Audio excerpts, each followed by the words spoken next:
சரக்கு காசு கொடுத்தது தமிழ் அல்லவா, தமிழ் அல்லவா. அந்த தமிழுக்கும் தமிழனுக்கும் நான் உழைப்பவன் அல்லவா, இந்த ரஜினிகாந்த் உழைப்பவன் அல்லவா.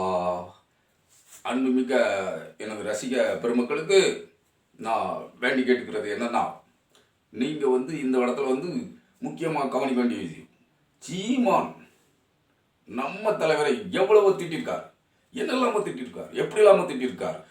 சாட்ட மாமா பய வர கண்டமனைக்கு குடும்பத்தை திட்டிருக்கான்.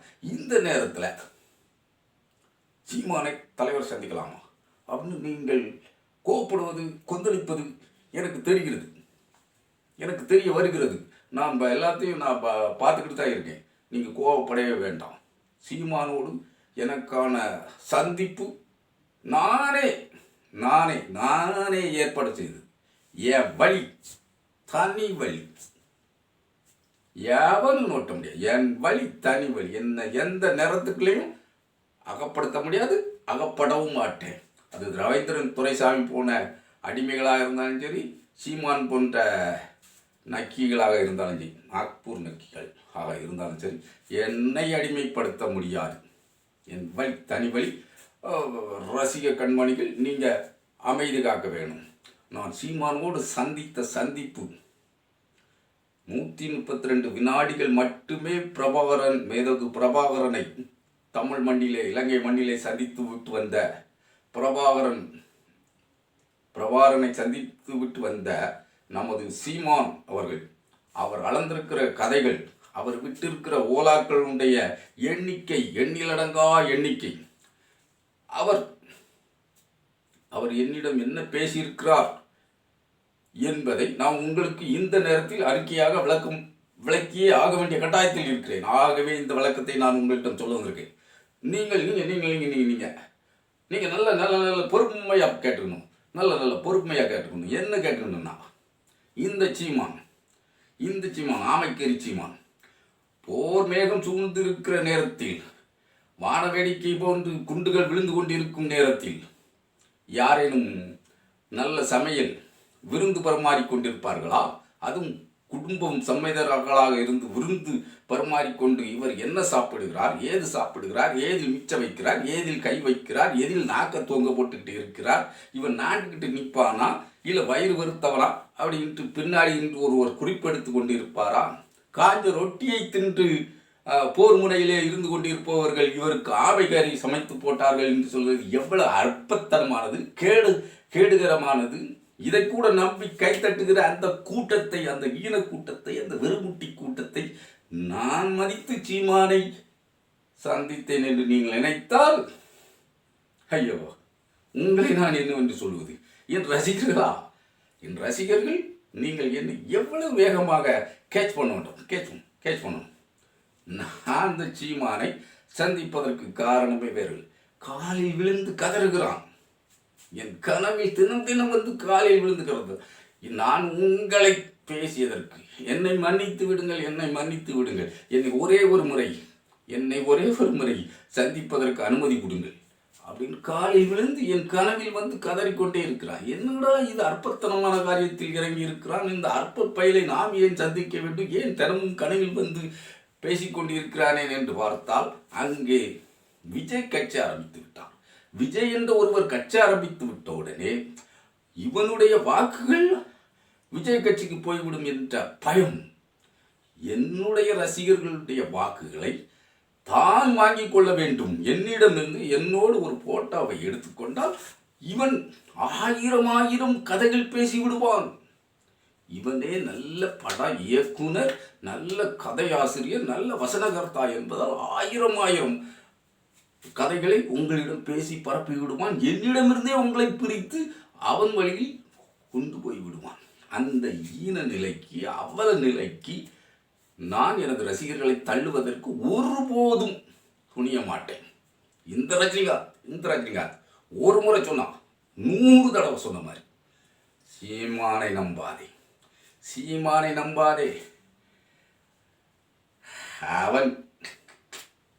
அவன் பிசிறென்பான், மசிறென்பான், பொட்டம்மானே மசிறு என்றவன். அவனை நம்பாதே.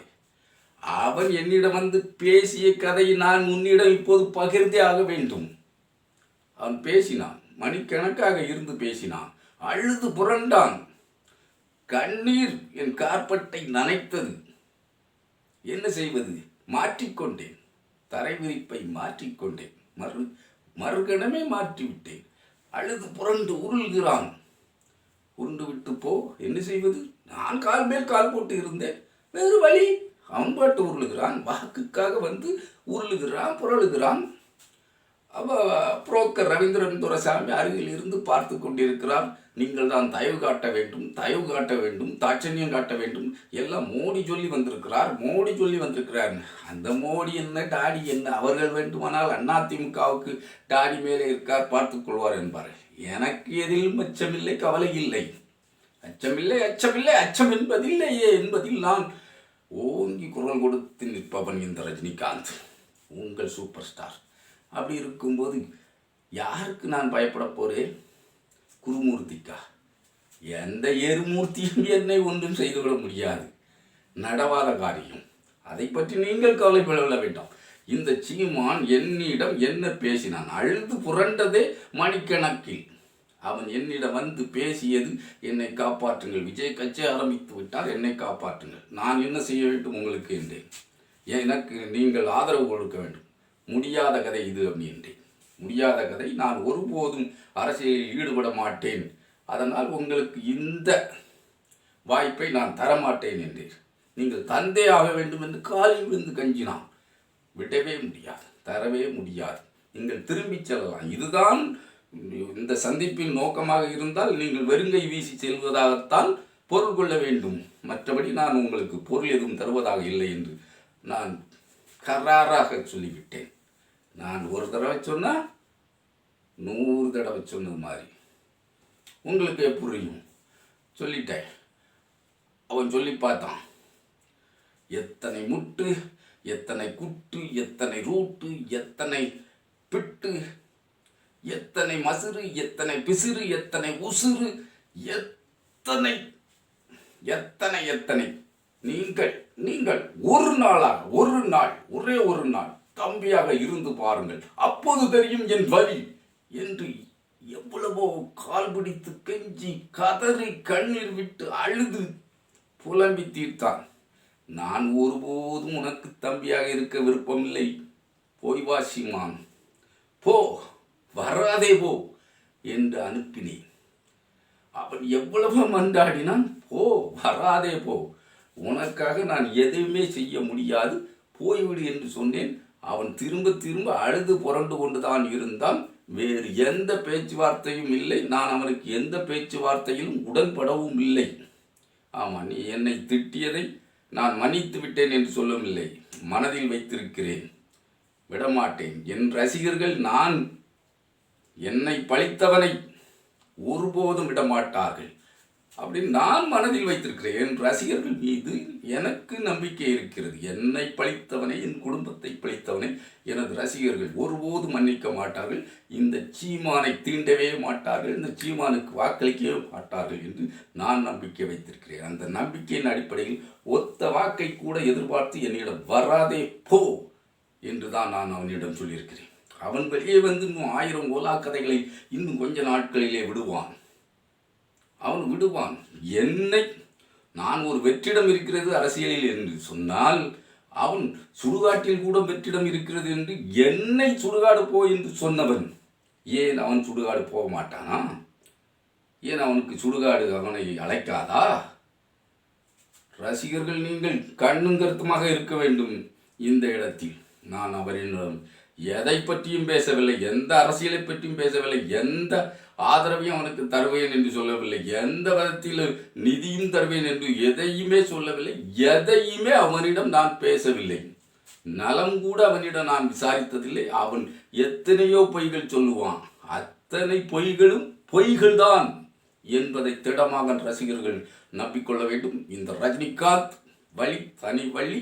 நான் சொன்னா ஒரு தடவை சொன்னா 100 தடவை சொன்ன மாதிரி.